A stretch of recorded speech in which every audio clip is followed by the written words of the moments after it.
Thank y'all for taking time to be here.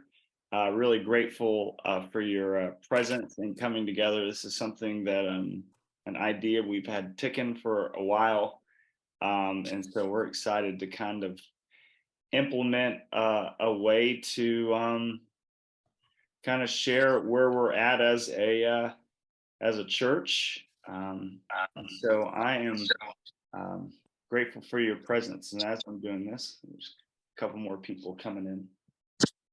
A way of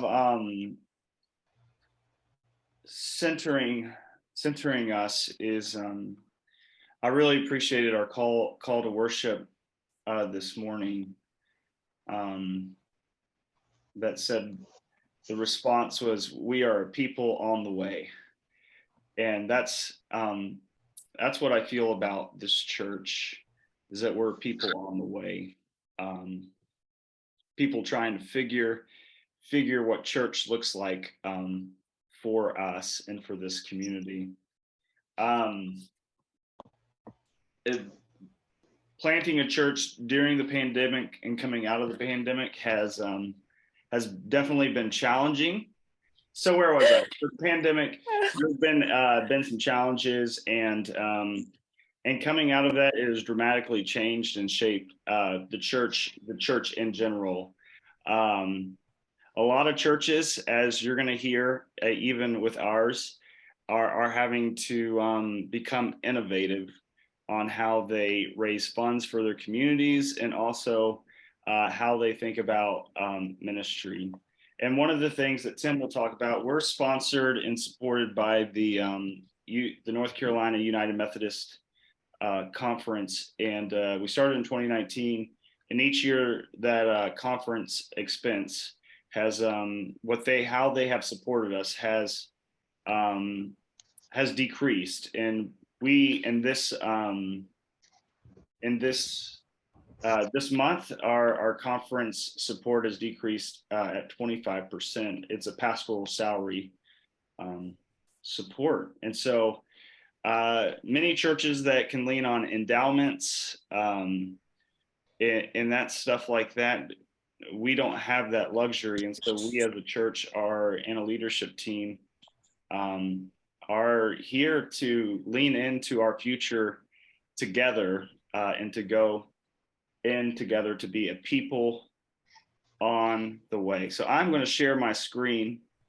A couple members of our leadership team are here. Tim, Bradley, Amy, I'm going through my list here, Gaddy. They are all members of our leadership team. And I just wanted to just spend a moment just talking about this past year. And I don't think you judge a church by numbers. I think you judge a church by the depth of the community that is being cultivated. And as I look back on this past year, I am since this past summer, our congregation has grown by 26 people, which is 25% of our congregation, which is just a beautiful thing. And most of you probably on this call are rather, in a way, new to this community. And as I look at these pictures of how we've been in the community, I see pictures of our Ash Wednesday service, me baptizing Lexi.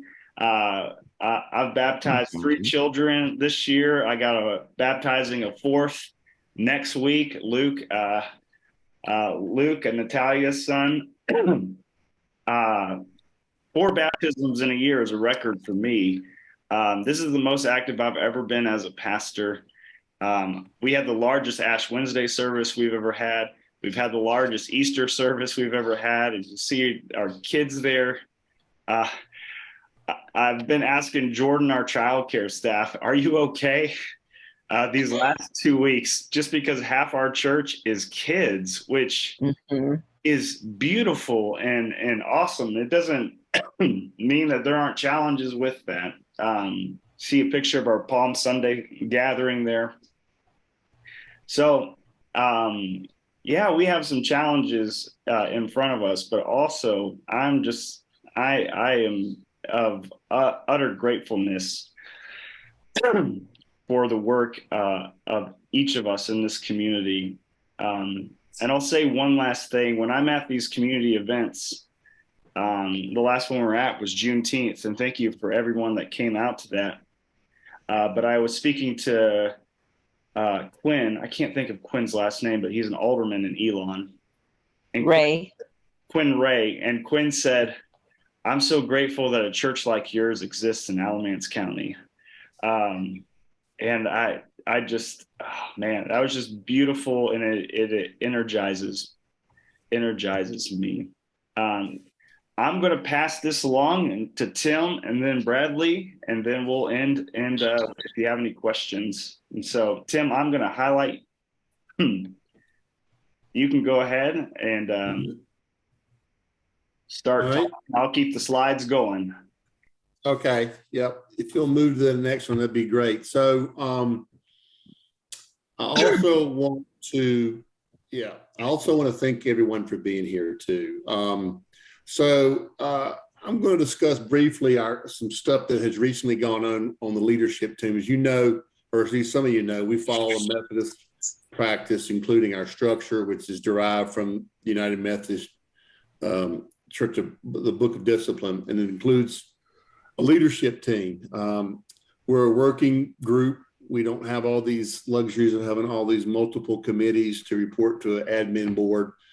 But this past April, we met on an all day on a Saturday, and our goal was to review and identify individual teams on this leadership team, and the members, and those are their areas of focus and their responsibility. And it went really well. We also identified the need for a ministry team, which is that blue box you see at the bottom right. That ministry team has roles. Well, some of them are listed there: hospitality, individual volunteer, coordinator, youth, family, and there's probably some others out there that we could take advantage of. But that's what that whole ministry team is for. They're not part of the leadership team, but we want them to be part of how we move forward as a church. We meet monthly.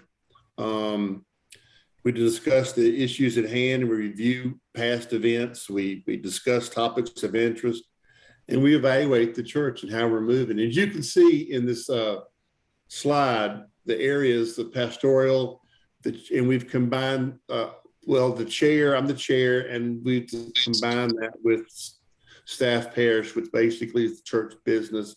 Trustees is Elaine, finance is Luis. We do have an opening, I guess, what you consider to open your vacancy with our treasurer. Typically, there's a two-person commitment there on the finance. So you have it's sort of good accounting practices to have two folks there.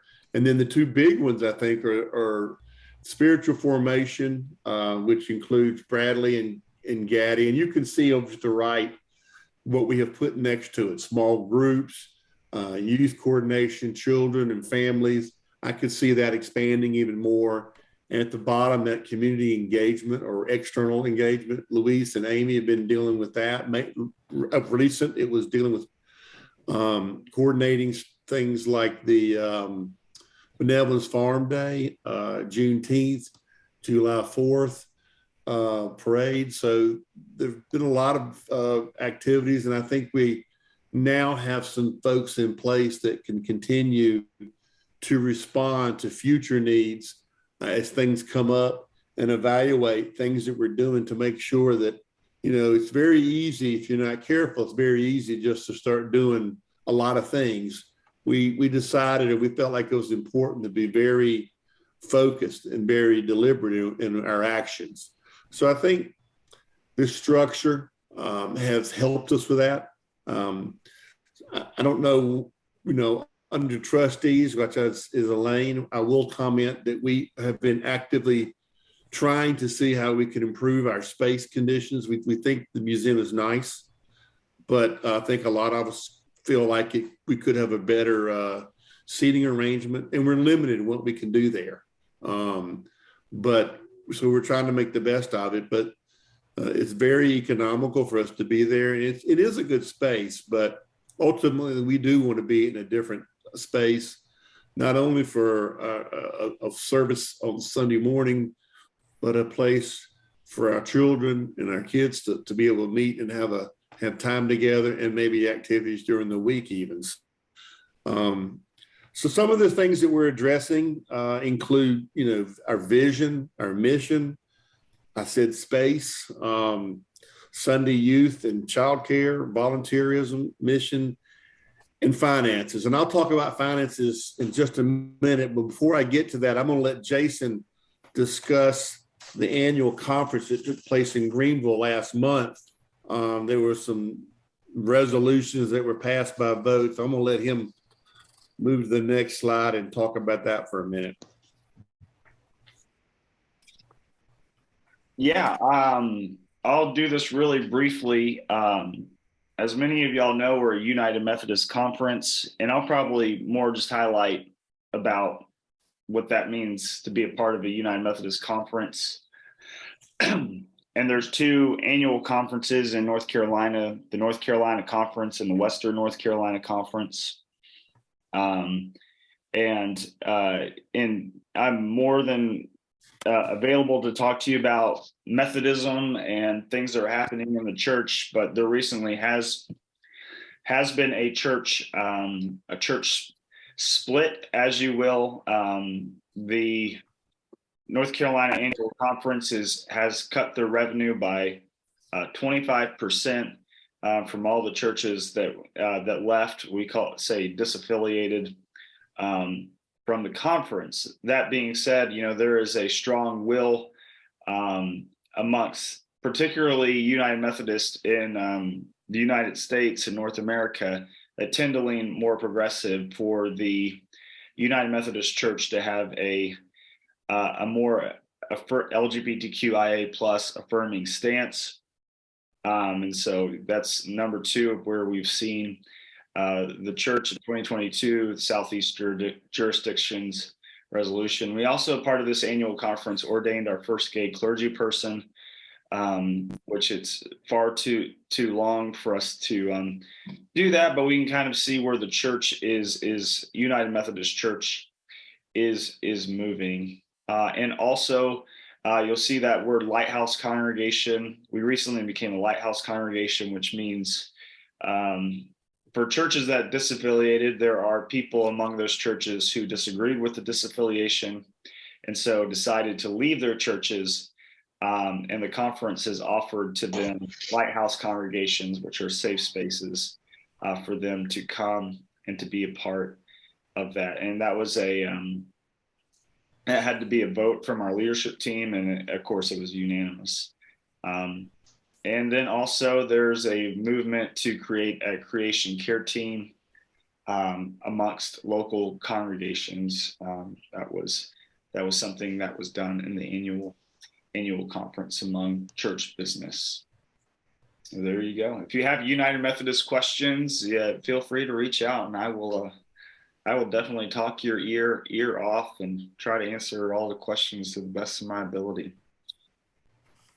Throw it back to you, Tim. Okay.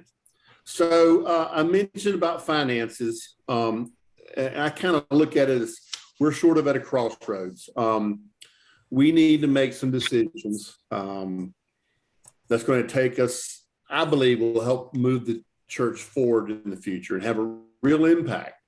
Or we have the other choice is we can remain basically for what I don't know if this is the correct term, but more like a home church, which does great work. But I think, we're going to be limited in what we can do and the impact that we can have.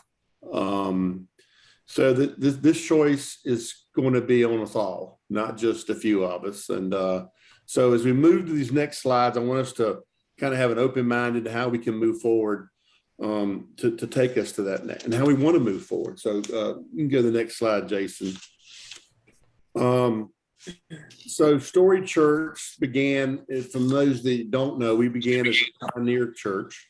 We weren't seated by another church. We didn't have that kind of support. We were, Jason, and he can give you a lot more history than I can, but we started pretty much cold turkey, and we started right before the pandemic, which was not the greatest time. But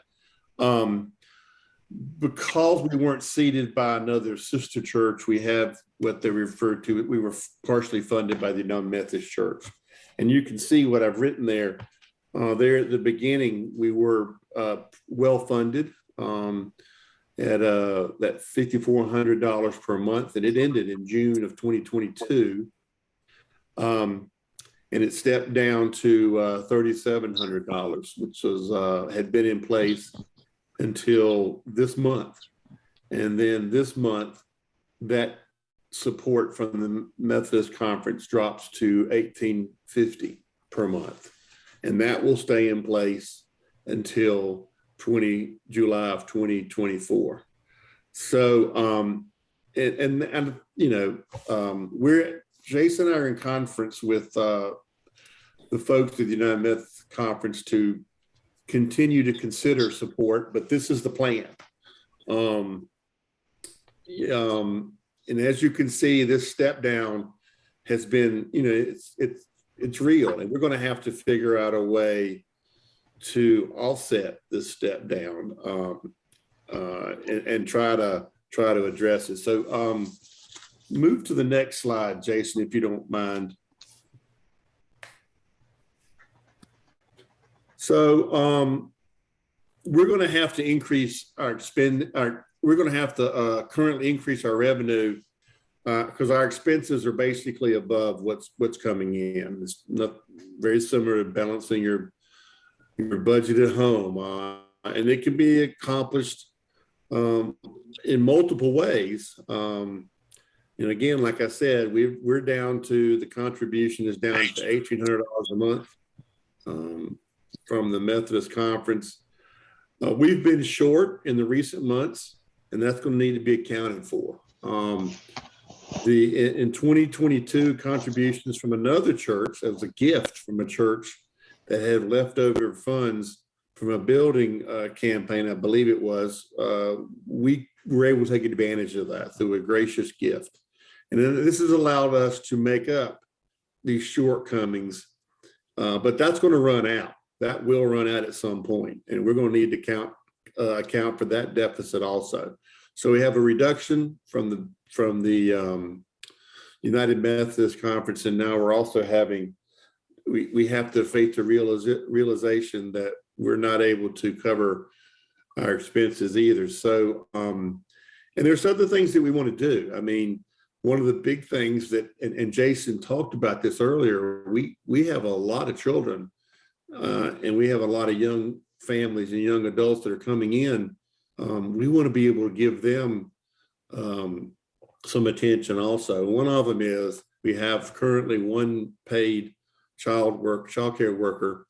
We really think that there's a need for two. When you start looking at ratios, and allow parents to not have to, help with that, give them that 1 hour of time on Sunday morning to be able to engage, interact with the rest of the congregation during the service. So our goal is to have 2 child care workers. So if we're going to have 2 child care workers, we have actually an increase there. Our current revenue stream does not allow for any kind of growth. We don't have a big building or capital fund that we're able to contribute to. Our goal is to get into another space, but quite frankly, it's going to cost more money to get into another space. Now, I don't think anybody wants to go out and build a building. I don't think anybody wants to go out and buy land, but I do think there is a desire to consider a larger space that we don't have to set up every Sunday morning and tear down every Sunday morning, that could be ours throughout the week for events, for meetings, for get-togethers, for gatherings. And I think, excuse me, I think everybody thinks that's a good idea, but it's going to cost more money than what we currently are paying for the museum space. So I've written down a goal. Our goal is $3,000 a month increase. That sounds like a lot, but we're going to talk a minute about ways we can get there. Move to that next slide, if you don't mind, Jason. So this is a graph. I want you to, it's a little busy, so I apologize, but there's a lot of information I want to share with you on there. First of all, the red line, and this starts in January of 2022, and it has current data up till June 2023. And then I've got the rest of the stuff going out to the end of 2023 is really just projections. So, so the graph, the red line represents our expenses. This is what it has cost us. And then that flat line on the red that goes out is just the last month's expenses carried on out.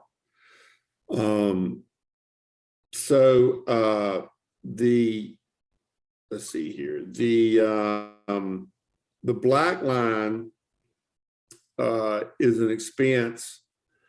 Let's see here, just a second. I'm trying to look at my notes, so I apologize. So the black line is where we've been at as far as our revenue. So the revenue, the black line is made up as a combination of both the green line and the blue line. So hopefully everybody can see the colors, but the green line is the contribution that we've talked about that the United Methodist Conference is providing. And you can see that it was higher, and then it's the step downs. You can see the step downs are represented by those inclines. And of course, right above July 1, you see it, July 2023, it drops down to that 1850. The blue line is the contributions that we get each week and monthly from our membership. So the blue and the green added together is the black. Now, just to give you a little bit more stuff to look at, the dotted lines to the right, there's a black dotted line and a blue dotted line. The blue dotted line increases, this is really just for reference, about a 25% increase in our tithing, our giving, that our members contribute, and then the black line above it is the combination of that blue and that green below it. Now, the reason why the black has dropped, even though the blue has gone up, is because of that steep drop in the green line. So hopefully that's all kind of clear. But you know, the line is we want that black line to be at or above the red line, and we got to get there. And that's where that roughly from where we're at now, you're looking at about $3,000 a month, which we could be if everybody were to give a certain percentage more, like 25 to 50% more. We could get there, or we can increase our membership. There's multiple ways to get there. I will say it's very important to note one thing. We don't pay a whole lot for our meeting space, and we provide very minimal support or financial support to our community partners. And our pastor, Jason, receives a very fair but modest salary. So I feel like saying all that, I know some people may think, well, let's just cut our expenses. And I feel like that we're at a good place. We've audited the books. Luis and I met with Jason last month and went through our annual financial audit. Everything is in good shape. So I think that annual audit reflects, in my opinion, sound decisions and responsible actions. So I don't know if there's a whole lot more fat that we can really truly cut. The bottom line, we need more money to be able to function if we want to go to the next level. I'm going to move to the next slide quickly and let Bradley talk a minute about membership, kind of give you an idea where we're at. So Bradley. Well, for the sake of time, I'm just going to say, take a look at this slide. You can see we're at around 35 members, and it breaks down a little bit more after that, and understanding how our church attendance works. And so, obviously, as Tim already mentioned, the if we can increase membership or attendance, especially membership, then that can also improve our finances. And this just gives a brief little snapshot of where we are when it comes to membership and attendance and how that works out on Sunday mornings. So let's, if anybody has any questions about attendance and membership, the next section is questions, so you can ask any question you want next. All right. Well, I'm going to jump in there. Thank you, Bradley and Tim. So yeah, do y'all have any questions about what Tim has talked about or what Bradley has talked about? And if you don't want to show yourself on the camera, I totally understand. You can utilize the chat function as I figure out how to find the chat box. Yeah, any question for me or a question for Tim to answer? I do want to say thank you to Tim. I think Tim has really done a great job in organizing our team, and has really provided some great leadership for us. This isn't the fun stuff that we all love too, but I think to me, it's a part of being a family, and it's a part of being stewards. This is our gift that God has given us to give to others. And so, yeah, so any questions y'all have? Go for it, Charles. Always a question. Two quick comments. One, Tim, what a hell of a guy you are. Thank you for all the work you've done. That's good. And Jason, to your point, doing this stuff is what allows the fun to be possible. Yeah. You don't have this stuff or take care of it, there ain't no fun to be had down the road. That's right. So the hard work that the leadership team has been doing is how many people are wearing hats to take their hats off and say thank you. The question is about the last slide. What are family member units versus non-family member units? What's a family member unit? Yeah, what's a family member? I can't remember what the slide is because questions came after the slide was there. So what do those mean? Describe those so that we can understand how they're breaking down. When it shows up, we go, "Hi, John, are you a family member unit?" Yeah. So identify them when they come in the door. Hey, this is a non-family member unit. Right. So that would identify, and Tim, correct me if I'm wrong. A family unit would be like, so Charles and Linda, y'all would be a family unit.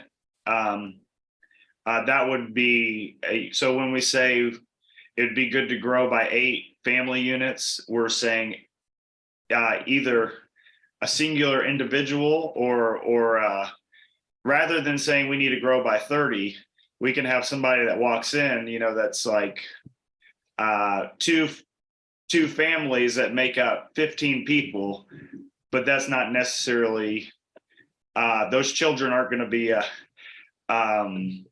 givers. And so I think we talk in family units, as a giving unit. Am I right on that, Tim?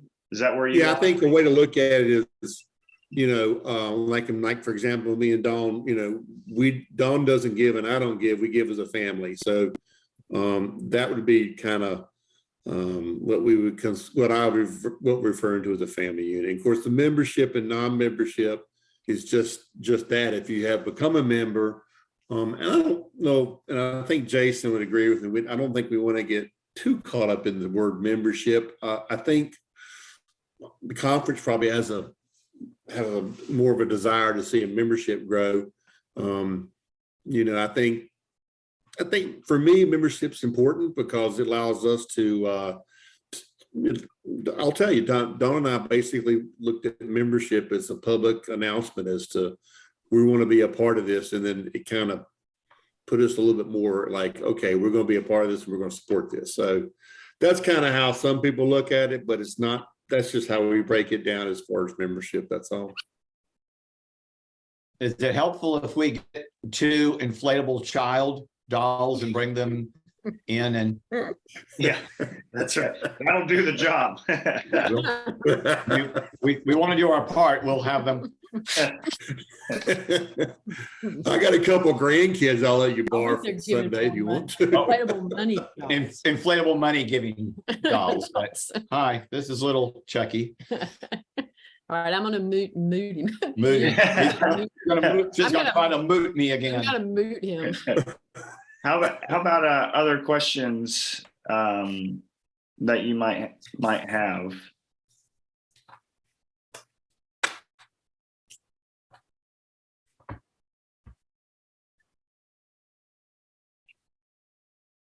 See, Bradley.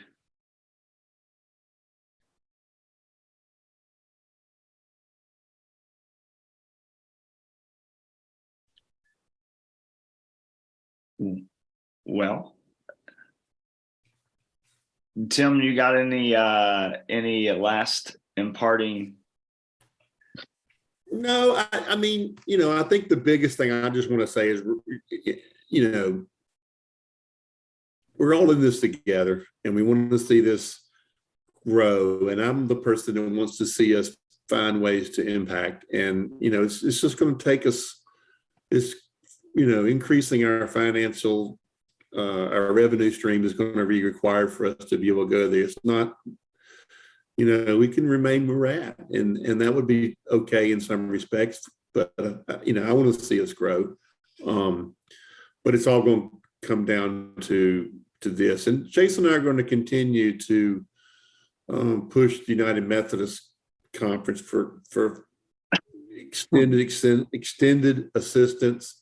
And but they're going to want to see us, grow too. So it's one of those kind of situations. But it's never easy to talk about finances. I know that. But I think all of us are pretty mature adults and we understand it. So. And one of the things that I wanted to offer is if there's a way that, as we're thinking about different ways, for example, I've just been thinking a long time about a hospitality coordinator, and Heather, I don't know if you want to be called out, but Heather is our hospitality coordinator, and she just signed up for the job. It's official. But I just think that is so great. And, as each of us kind of take on these new roles of, and I'm going to say extensively a little bit more also, Heather, sorry, you can hurt me later, punch me or something. But I asked Heather to reach out to this person who wrote Storied Church and said, I haven't been to church in a long time. I'm really nervous about going into a church space. And Heather said, hey, I'll get coffee with you and I'll go with you. If we all in some way, shape or form did that, and just with our neighbors, and you're going to be okay. Go with me and sit with me. I think that's, if we all kind of do that. And the other thing Heather started doing is social media. And Kia Saturday mornings, like, I love that social media post. I'm like, that wasn't me. That's impactful. And so if you're on social media and you see those posts, and I've seen some of y'all share them if that's your thing. These little things make a difference. I know there are people on this call, don't disagree with me right now, but I know the Eubanks are on this call, Santarelli's, and I know they found out about this church because they saw it on Gaddy's Facebook page. And so it does make a difference where people are seeing stuff. And so I just want to really encourage us. One of the ways, and I'm recording this, I hope people, and also one of the ways, we would love to have somebody that has a passion for youth. and wants to create community for youth in our church. We have youth. We don't see them mostly on Sunday, but I know we have a handful of them that would probably celebrate somebody that would lead a community. We would love to have somebody that wants to implement and coordinate children and family activities. I just think there is a deep desire for us to take on this work. And I have just seen it be fruitful when we begin to take on this responsibility together. So I just wanted to offer that. Before we go, are there any final questions? It's good to see everybody here, and I'm glad you're here. Tim, you got anything? And I'm going to close this with the prayer. If not, thank y'all again for being here. I'm so grateful for each of you. This morning, Andrew and Becca Rowland, who are part of our congregation, they moved to Pittsburgh last year. Came to visit for a night, and they're like, "So, what's up with Storied Church?" And I was just like, "It's a different church," and I think they got to experience that this morning. And I think Becca, was like, "Oh my gosh, there's so many." When you see day to day, you're like, "Oh my gosh, like that." Is there a lot moving? But when you start to like take the days by chunks and months, and when you're a person that like has moved away for a year and you see, you're just like, wow. And I told my leadership team, this will be the end of my sermon. My leadership team this past week is also, don't forget, this is God's vision too. And it is like, I do believe that. And I don't want us to try to control or manipulate God into what we want this to be. I want us to be attentive to what we are sensing God leading this congregation to be. So I want to close this with a prayer. I read this prayer all the time. It's from Guerrillas of Grace by Ted Loder. Ted Loder is a United Methodist pastor. I don't know if he's still living or not, but he writes prayers in a poetic form. He wrote this prayer called "Crazed into Holy Awareness." I invite you to pray with me.